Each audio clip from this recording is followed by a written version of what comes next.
Bismillahirrahmanirrahim. Alhamdulillahirabbil alamin. Allahumma shalli wa sallim ala sayyidina Muhammadin wa ala alihi wa sahbihi ajma'in.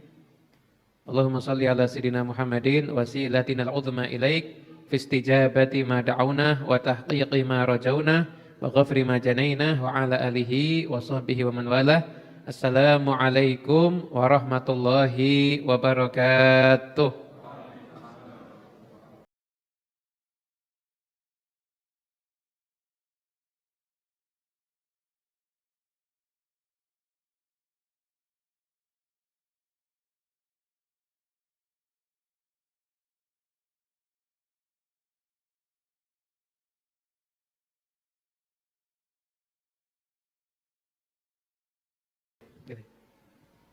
Nabi Muhammad SAW itu seorang musyari yang menetapkan syariat. Kalau Nabi ngikuti sistemnya Sayyidina Umar, maka orang-orang yang lemah ataupun orang-orang yang lemah bisa ngikuti apa enggak? Enggak. Kemudian syariatnya yang muncul gimana? Pokoknya tawakal sama Allah, selesai jalan. Enggak usah mempersiapkan diri untuk keamanan yang sesuai dengan akal manusia. Tapi enggak, syariat itu dibuat itu cocok dengan akal dan nurani manusia. Makanya syariatnya ketika itu, kamu mau hijrah, perintah hijrah benar, tapi kamu nggak harus terang-terangan, kamu bisa ngikuti caranya Nabi. Nabi gimana? Berangkatnya malam, sembunyi, jalannya muter, dan lewat sembunyi di gua, dan macam-macam. Pakai ada yang menghalau jejak. Setelah itu cuma dilakukan, tawakal hatinya, bukan kepada perbuatan yang beliau lakukan, tapi kepada Allah Subhanahu wa Ta'ala. Begitu juga perang. Apa perang Nabi Muhammad perang? Ayo, gak usah pakai strategi, kita semua doa aja, terus kita perang. Yang penting nekat selesai. Masa begitu? Perang kan pakai strategi kan? Yang mana sebelah sini, yang bawa ini sebelah sini, yang maju di depan fulan. Nanti kalau sampai terjadi sesuatu, nanti fulan di sebelah sini. Jadi syariat itu sesuai dengan akal manusia. Paham ya? Tapi setelah syariat dijalankan, hatinya itu bersandar hanya kepada Allah Subhanahu wa Ta'ala. Kenapa? Karena pada hakikatnya semua yang terjadi itu semuanya atas izin Allah Subhanahu wa Ta'ala. Rasulullah SAW begitu syariat semua dijalankan, Rasul nyantai. Masuk gua, orang kafir udah di atasnya. Udah di atasnya orang kafir. Kalau lihat kakinya, lihat Nabi Muhammad. Tapi Nabi gimana? Nyantai. Sayyidina Abu Bakar takut. Ketika Sayyidina Abu Bakar takut, maka ketika itu Nabi Muhammad SAW, beliau menyatakan pada Sayyidina Abu Bakar, ya Abu Bakrin, madhannuka bithnain Allahu thalithuhuma. Ya Abu Bakar, gimana pendapatmu tentang dua orang yang ketiganya itu Allah Subhanahu wa Ta'ala? Jadi Rasulullah itu nyantai ketika itu. Sayyidina Abu Bakar sempat takut, ini Rasulullah ini lihat kakinya, lihat kita.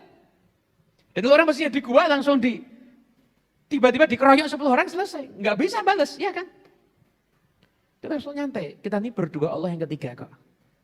La tahzan innallaha ma'ana. Jangan takut, Allah bersama kami. Allah bersama kita, jangan takut. Selamat apa enggak? Ketika Surakoh ngejar, ketika dikejar sama Surakoh, ini Surakoh ngejar kencang, Nabi Muhammad sama sekali enggak mempercepat jalannya. Udah, aman-aman. Udah Surakoh udah mau deket, jatuh. Udah mau deket, jatuh. Udah mau deket, jatuh. Ya bisa. Kenapa? Sebab udah dijalankan. Setelah itu tawakal kepada Allah Subhanahu wa Ta'ala. Sama dengan kehidupan kita sehari-hari. Kita semuanya kerja dulu. Kerja ini jadikan sebab, tapi nanti yang ngasih rezeki Allah Subhanahu wa Ta'ala. Allah akan ngasih rezeki kita kadang-kadang berkali-kali lipat dibanding kerjaan kita. Kerja aja, jalani pekerjaan. Orang itu yang namanya ngikutin sunatullah, ya orang itu kalau mau makan harus kerja. Mau cari duit harus kerja. Nah itu kamu pasrahnya kepada Allah Subhanahu wa Ta'ala. Kerja dapat gaji dikit, enggak apa-apa. Yang mencukupi Allah, yang penting udah kerja kok. Nanti Allah dicukupin. Wa may yatawakkal 'ala Allah fahuwa hasbuh. Barang siapa yang bertawakal kepada Allah, maka Allah yang akan mencukupi dirinya. Paham ya? Virus corona. Nah ini. Kita yang penting tawakal aja kepada Allah. Setelah itu kalau perlu kita langsung ke pusatnya yang banyak yang kena. Nanti ke zona hitam, kita keliling ke sana selama sama setiap orang cipika-cipiki gitu. Atau datang langsung ke rumah sakit, ke ruang isolasi, terus kita kemah di situ. Kita tawakal kepada Allah, bukan begitu. Ada virus. Aturan syariatnya gimana? Ya kamu jaga-jaga. Yang pertama, hindari kontak fisik.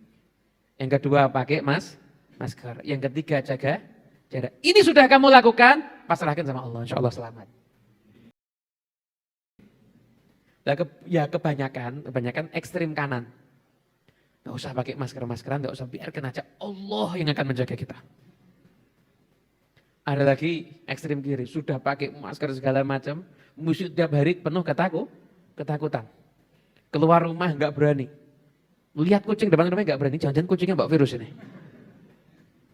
Lihat udara, ini udaranya ada virusnya, mati lama-lama dia akhirnya. Tapi kita jalani aturan, selanjutnya kita pasrah kepada Allah Subhanahu. Hidup itu begitu. Habib, saya punya utang banyak, kerja. Jalani sebabnya, kerja. Setelah itu cicil. Itu saya cuma bisa nyicil 1 bulan 100 ribu. Tidak apa-apa kamu cicil. Kamu jalankan sebab aturannya, syariatnya, pokoknya kamu nyicil sekecil apapun yang kamu bisa kamu cicil. Sekalipun kecil. Nanti Allah akan ngasih jalan, kamu akan bisa bayar yang besar itu insya Allah.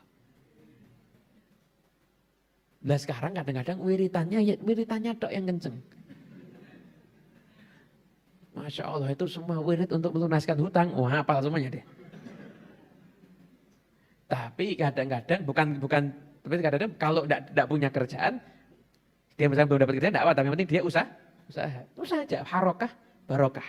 Dapat patah haram itu harokah, barokah. Kamu gerak nanti kamu dapat berkah. Jadi jalani sebabnya, sebab setelah itu kamu pasrah kepada Allah Subhanahu. Kamu jalani sebabnya itu seakan-akan kamu bilang sama Allah begini, ya Allah saya udah lakukan apa yang saya bisa, tunjukkanlah apa yang engkau bisa ya Allah.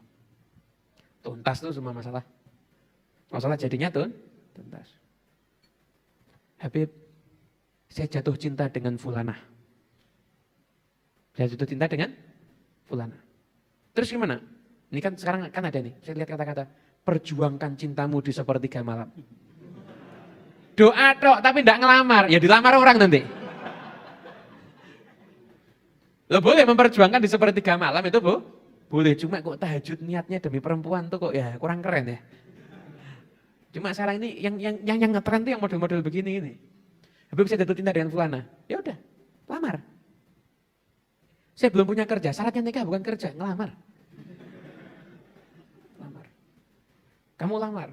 Setelah kamu lamar, aku bilang saya siap bertanggung jawab untuk membahagiakan anak bapak. Besar harapan kami agar lamaran kami diterima. Bapak pikir-pikir dulu Pak, musyawarah dulu, istikharah dulu, nanti saya tunggu kabarnya. Nah setelah itu baru berjuang di sepertiga malam. Ngelamar belum, berjuang di sepertiga malam. Gitu, paham ya? Paham ya? Jadi usaha itu ikhtiar dulu, lakukan apa yang kita bisa, nanti setelah baru kita mohon, ya Rob setelah melakukan apa yang saya bisa, tolong tunjukkanlah kami apa yang engkau bisa, langsung dibereskan urusannya sama Allah Subhanahu wa ta'ala. Gitu, itu yang diajari oleh Nabi Muhammad SAW. Habib, saya udah berjuang tapi kok ternyata nggak dapat. Saya udah doa, udah itu tapi kok ternyata nggak lunas. Kamu jalani terus perjuangannya. Nabi Muhammad perang Uhud udah siap-siap, ternyata ya mengalami kekalahan nggak ada masalah. Kenapa? Memang Allah meridhai kebaikan yang terjadi adalah saat itu seperti itu. Allah mungkin masih pengen dengarkan suara doa kita, atau mungkin Allah punya rencana yang lebih baik daripada apa yang ada di bayangan kita, jalani aja. Yang penting Anda lakukan apa yang Anda bisa, selanjutnya yang Anda nggak bisa minta kepada Allah Subhanahu wa ta'ala gitu. Jadi ini kalau ada quotes malam ini, malam ini, lakukanlah apa yang kita bisa, lalu memohonlah agar Allah menunjukkan apa yang Dia bisa. Keren ya? Keren. Buat status gitu-gitu ya. Itu yang berikutnya.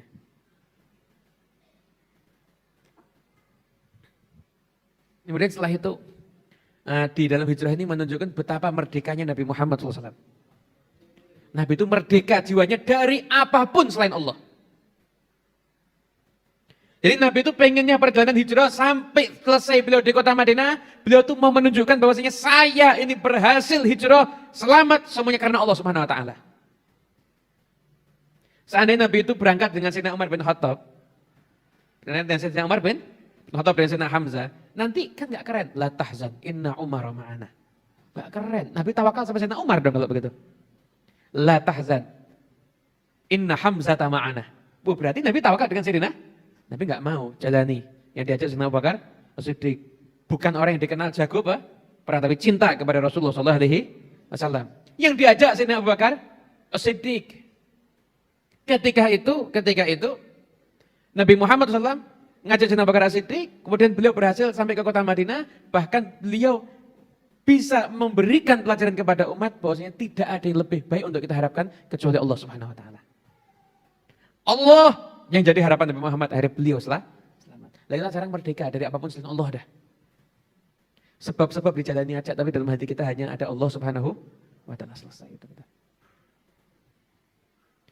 Orang sekarang ini, mohon maaf. Ini masa pandemi banyak orang pusing apa enggak? Banyak ya? Banyak. Rata-rata pusingnya urusan apa? Rezeki, iya. Betul apa enggak? Ini masa pandemi banyak orang pusing. Rata-rata urusan rezeki. Sekarang ayo kita pikir. Yang ngasih rezeki kita siapa? Allah. Apakah kekayaan Allah berkurang karena ada pandemi? Enggak. Apakah Allah enggak mampu ngasih rezeki kepada orang ketika musim pandemi? Enggak. Kalau yang ngasih rezeki semuanya itu Allah, maka tugas kita hanya menjalankan sebab lanjutnya kita mintakan tawakal hanya kepada Allah Subhanahu wa taala. Allah udah janji, wa may yatawakkal 'alallah fahuwa hasbuh. Yang kamu bersandar kepada Allah, maka Allah akan mencukupi. Tapi sandar kepada Allah itu tadi itu. Laksanakan apa yang kita bisa, selanjutnya hati kita pasrahnya kepada Allah Subhanahu wa taala. Allah akan bisa ngasih kita. Allah mampu ngasih makan kita, mau pandemi, mau kayak apapun juga, Allah mau ngasih, Allah ngasih. Di sekarang ini kita, ayo tawakal kita kepada Allah yang kencang. Tawakal kita kepada Allah itu yang kencang. Anda dipecat dari satu pekerjaan, ya udah, Anda cari pekerjaan yang lain. Apa yang Anda apakah ahli yang Anda bisa? Beb, saya jualan es. Bisanya itu, iya udah jualan es. Penghasilan satu hari cuma 10.000 rupiah. Berkah insya Allah. Halal. Tapi dari 10.000 rupiah mungkin yang hanya per hari itu. Siapa tahu dari situ Anda dapat ide-ide yang berikutnya. Allah dituntun sampai akhirnya Anda mendapatkan kesuksesan dunia akhirat. Jadi yang ngasih ini Allah. Yang ngasih itu Allah Subhanahu wa taala. Banyak kok kita berapa kali urusan rezeki itu Allah Subhanahu wa taala itu punya berbagai macam misteri. Kadang-kadang Allah itu bisa menjadikan orang itu seketika langsung dapat satu petunjuk, dia lakukan akhirnya urusan rezekinya semuanya tercukupi. Pokoknya kita gak usah bingung. Allah. Allah nuntut kita suruh apa sih kita? Kita sholat. Bakti sama orang tua, silaturahmi. Lakukan itu. Kerja apa yang kita bisa lanjutkan, setelah itu pasrah kepada Allah Subhanahu wa taala, Allah akan mencukupi semua kebutuhan kita. Kadang-kadang kita ini mikirnya kepanjangan. Hari ini bisa makan, mikir besok. Allah nyuruh kita sholat dari Selasa, udah disuruh dari Senin. Enggak. Sholat subuh hari Selasa, kita kerjakan hari Senin, boleh enggak? Enggak boleh, kenapa? Karena perintahnya itu hari. Dan sebagaimana Allah Subhanahu wa taala enggak nyuruh kita ibadah di hari yang besok, Allah juga enggak wajib memberikan kita rezeki di hari esok. Jalani aja hidup kita, ngikuti aturan Allah, rezeki akan datang dengan sendirinya. Dan khawatir kalau kita nggak tahu alamat rezeki kita udah tahu alamat kita. Cuma pintu masuknya jangan ditutup dengan dosa.